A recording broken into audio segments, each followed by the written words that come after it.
Hello, my name is Julien and today I'm going to talk about...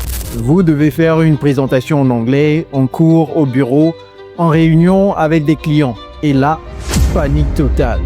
Vous savez parler anglais en conversation, mais parler devant les autres en anglais, c'est une autre histoire. Aujourd'hui, je vous donne 5 techniques concrètes pour réussir n'importe quelle présentation en anglais avec les phrases exactes à utiliser du début jusqu'aux questions finales.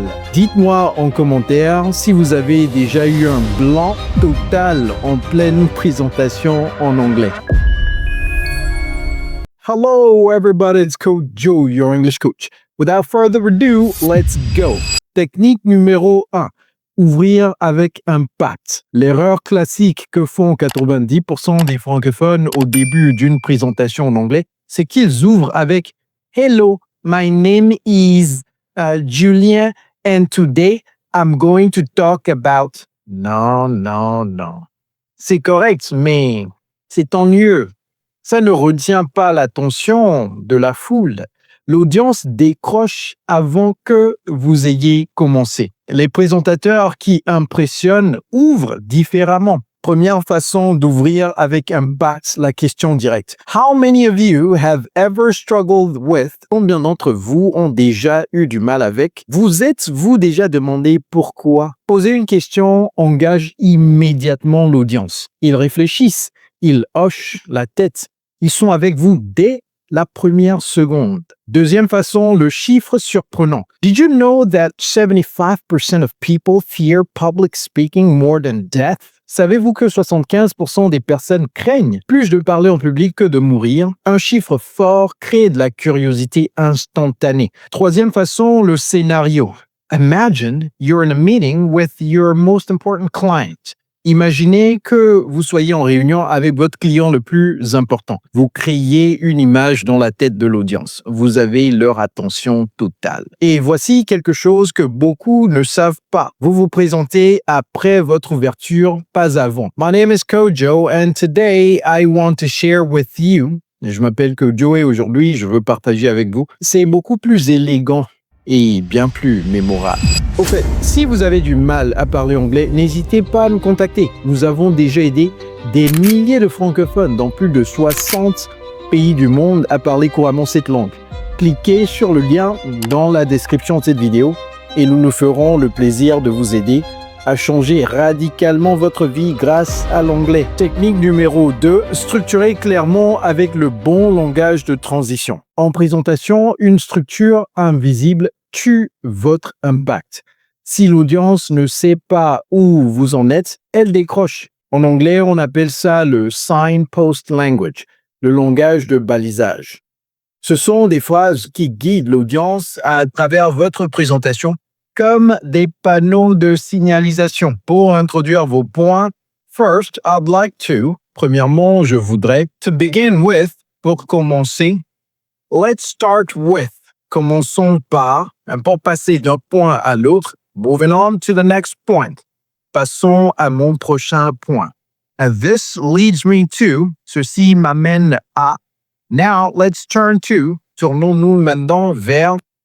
On a related note, dans le même ordre d'idées, pour revenir en arrière ou faire un lien, as I mentioned earlier, comme je l'ai mentionné plus tôt, you'll remember I said, vous vous souviendrez que j'ai dit, this connects back to, cela rejoint, pour conclure une section avant de passer à la suivante, to summarize this point, pour résumer ce point, the key takeaway here is, l'essentiel à retenir ici est, what this means in practice is, ce que cela signifie en pratique, c'est. Ces phrases font deux choses à la fois. Elles organisent vos idées pour l'audience et elles vous donnent du temps pour réfléchir à la suite. Un avantage énorme quand vous présentez dans une langue étrangère. Avant de continuer, faites pause. Dites-moi en commentaire dans quel contexte avez-vous besoin de présenter en anglais. École, travail, réunion, internationale. Je lis tous vos commentaires. Technique numéro 3. Gardez l'attention de l'audience pendant la présentation. Présenter, c'est pas juste parler, c'est garder les gens engagés jusqu'à la fin.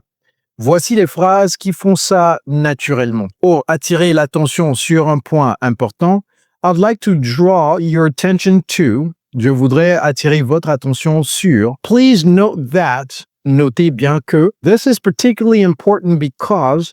C'est particulièrement important parce que. The key point here is. Le point clé ici c'est. Pour vérifier que l'audience vous suit. Does that make sense? Est-ce que c'est clair? Are you with me so far?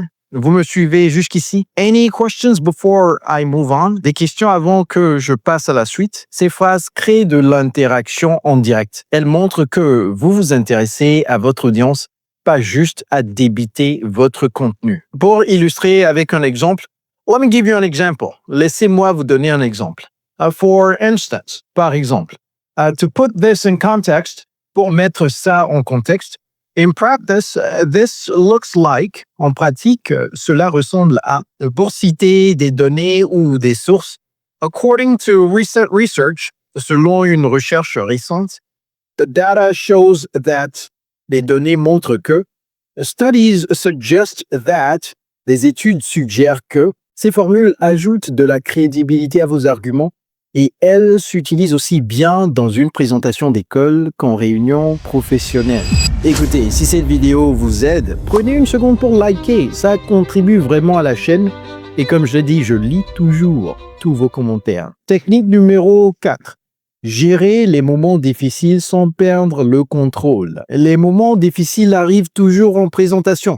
Un blanc, une question difficile, une erreur. Ce qui distingue un présentateur professionnel, c'est comment il gère ces moments-là. Premier scénario, vous avez un blanc. Ne paniquez pas. Voici les phrases à utiliser. Let me just collect my thoughts for a moment. Laissez-moi rassembler mes idées un instant. Sorry, I just want to make sure I covered this point correctly. Pardon, je veux juste m'assurer de couvrir ce point correctement. Where was I? Ah yes. Où en étais-je?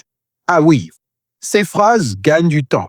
Elles semblent professionnelles. L'audience ne réalise même pas que vous aviez un blanc. Deuxième scénario, vous vous êtes trompé. I'm sorry, I need to correct myself on that. Je suis désolé, je dois me corriger sur ça. Actually, let me rephrase that. En fait, laissez-moi reformuler ça. Ne prétendez pas que l'erreur n'a pas eu lieu. Les gens remarquent et se corriger soi-même montre de la maturité professionnelle. Troisième scénario, une question difficile. That's a great question. C'est une excellente question. Let me make sure I understand you correctly. Laissez-moi m'assurer de bien comprendre votre question. I don't have that data right now, but I'll follow up with you. Je n'ai pas ces données en ce moment, mais je vous reviendrai là-dessus. Cette dernière phrase est précieuse. Vous ne savez pas tout. C'est normal. L'audience respecte l'honnêteté beaucoup plus que les approximations. Technique numéro 5. Conclure avec force et gérer les questions. La conclusion, c'est ce que l'audience retient après votre présentation. Les francophones terminent souvent avec « So, that's all I have to say. Thank you. » C'est faible. Ça laisse une mauvaise dernière impression.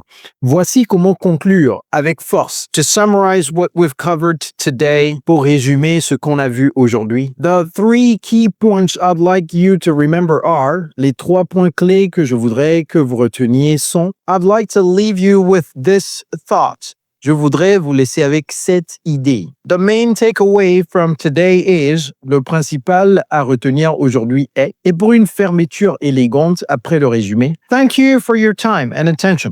Merci pour votre temps et votre attention. I'm now happy to take your questions. Je suis maintenant ravi de prendre vos questions. And please, feel free to reach out to me after the session. N'hésitez pas à me contacter après la session. Pour ouvrir la session questions-réponses avec assurance, ajoutez cette phrase.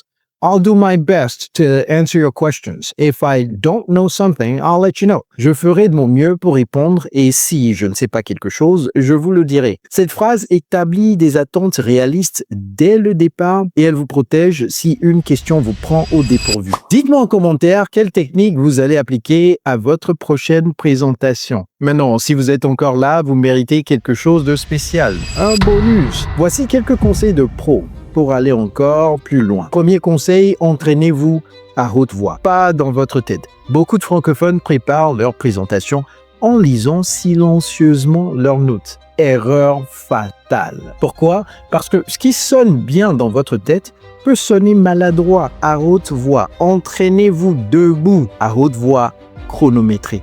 Votre cerveau et votre bouche ont besoin de s'habituer à l'anglais parlé. 10 minutes d'entraînement oral valent plus que 2 heures de lecture silencieuse. Deuxième conseil, préparez vos phrases de transition à l'avance. Vous connaissez votre contenu. C'est les transitions improvisées qui font décrocher l'audience. Écrivez 5 phrases de liaison avant votre préparation. Exemple. That brings me to my second point. Ça m'amène à mon deuxième point. Avoir ces phrases prêtes vous libère mentalement pour vous concentrer sur le fond, pas sur la forme. Troisième conseil, utilisez l'humilité stratégiquement. Par exemple, au début, vous pouvez dire « I'm not a native English speaker, so please bear with me ». Je ne suis pas anglophone natif, alors soyez indulgent avec moi. Cette phrase fait 2 choses immédiates. Elle crée de la sympathie dans l'audience et elle gère des attentes si vous faites une erreur de prononciation. L'audience est déjà bienveillante. Beaucoup de présentateurs expérimentés utilisent cette technique. C'est de l'intelligence sociale, pas de la faiblesse. Récapitulons ce que vous avez appris aujourd'hui. 5 techniques pour réussir votre présentation en anglais. Technique numéro 1. Ouvrir avec impact. Question directe, chiffres surprenants ou scénario. How many of you? Did you know that? Imagine. Et présentez-vous après votre ouverture, pas avant. Technique numéro 2, structurer avec le signpost language. First, moving on to, as I mentioned earlier, to summarize, ces phrases guident l'audience et vous donnent du temps pour réfléchir. Technique numéro 3, gardez l'attention. I'd like to draw your attention to, does that make sense? Let me give you an example. Créer de l'interaction, montrer que vous vous intéressez à votre audience. Technique numéro 4, gérer les moments difficiles. Si vous avez un trou de mémoire, dites rapidement « Let me just collect my thoughts ». Si vous faites une erreur, dites « Let me rephrase that ». Si l'audience vous pose une question difficile, répondez « I'll follow up with you on that ». Technique numéro 5, conclure avec force. Exemple, « The key points I'd like you to remember are « Thank you. I'm now happy to take your questions ». Toutes ces phrases qu'on vient de voir ne remplace pas la préparation, mais elle vous donne les outils pour paraître professionnel même quand ça ne se passe pas comme prévu. Et c'est exactement ce qui distingue un bon présentateur. Dites-moi en commentaire dans quel contexte vous allez utiliser ces techniques. Et si cette vidéo vous a aidé, likez et partagez. Abonnez-vous pour du nouveau contenu chaque semaine qui vous aidera à parler anglais naturellement. Vous connaissez quelqu'un qui galère avec cette langue? Eh bien, envoyez-lui cette leçon. Et si vous avez aimé cette vidéo, je suis sûr et certain que vous allez aussi kiffer celle-là. Alors, cliquez ici pour la regarder maintenant. Keep learning, keep growing, keep speaking. It's Coach Joe, your English coach. Take care.